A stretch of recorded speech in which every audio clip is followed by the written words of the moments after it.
Hello everyone, welcome to my channel. In this video we are going to see about the AC commutator motors, their working functions, their types and their applications.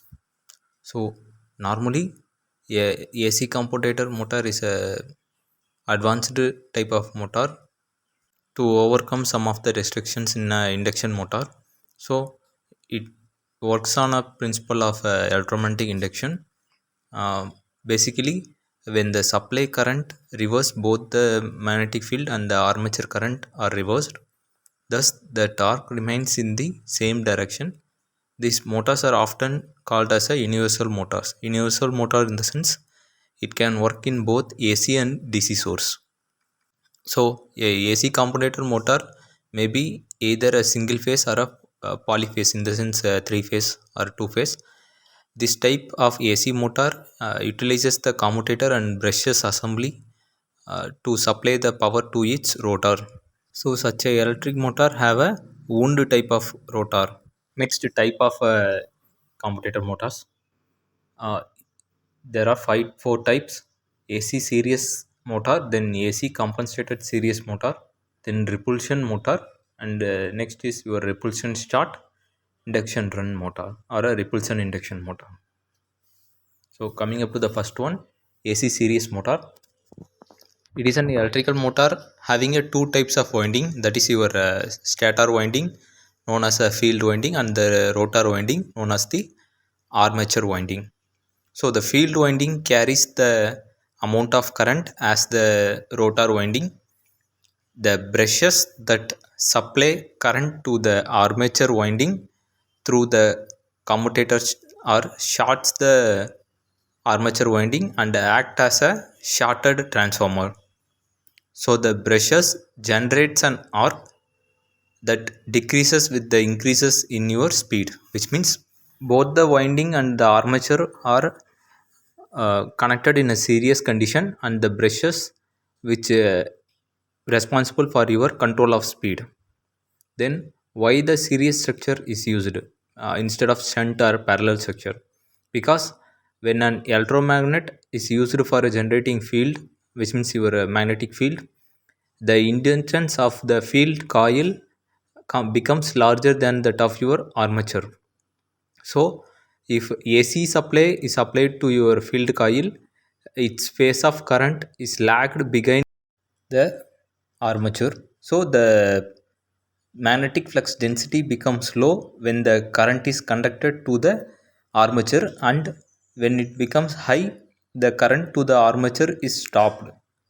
So in this case, sufficient motor torque is not available. So in order to overcome such a phenomena, this coil is connected in a series condition, and the phase of the current of both coil will be identical when we connect within a series condition. This is how the series structures will be. So both the coils will be connected in a series with the armature.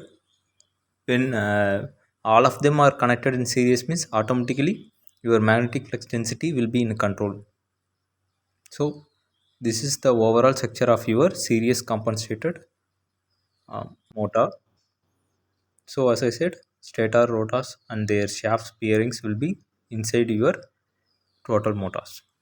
So in this motor, the arcing and the sparking is mitigated by a or reduced by placing a compensated winding, because in series motor the arcing and the sparkings will be very much higher. So in order to overcome that, we are using a compensated structure, which means a compensated winding will be connected in series with the field and the armature windings, so that the mmf cancels each other, which means your magnetic motive force will cancels each out of the armature AC mmf.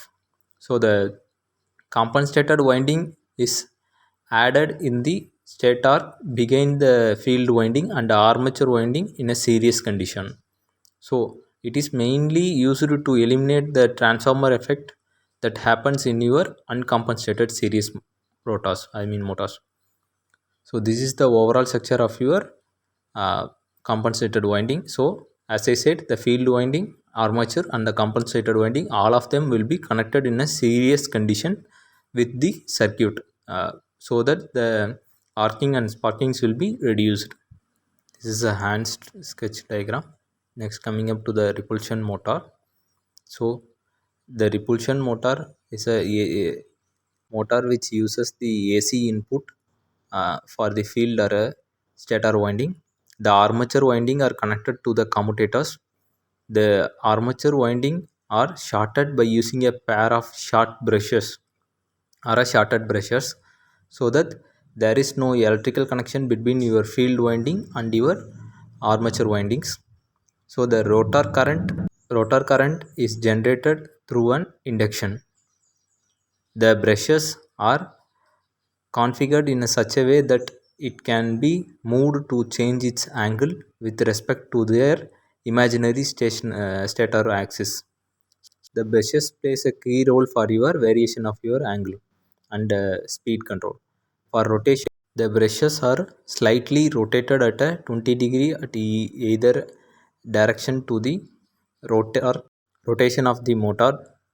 uh, Placing the brushes at a 90 degree or a 180 degree or a 0 degree could stop the motor. Varying the angle by increasing or decreasing the repulsion between the stator and the rotor's magnetic field and the rotor speed varies. So the starting torque can also be controlled by varying the angle of your brushes, providing maximum starting torque at a 45-degree angle. So it is mainly used in your traction purpose because of their controllability. So this is the overall structure of your um, repulsion motor. So as I said, the armature is short circuited by using shorting brushes. So there is no contact between your field and the armature coils. So automatically it will runs in a full and full of induction. Next is your repulsion start induction run motor or repulsion induction motor.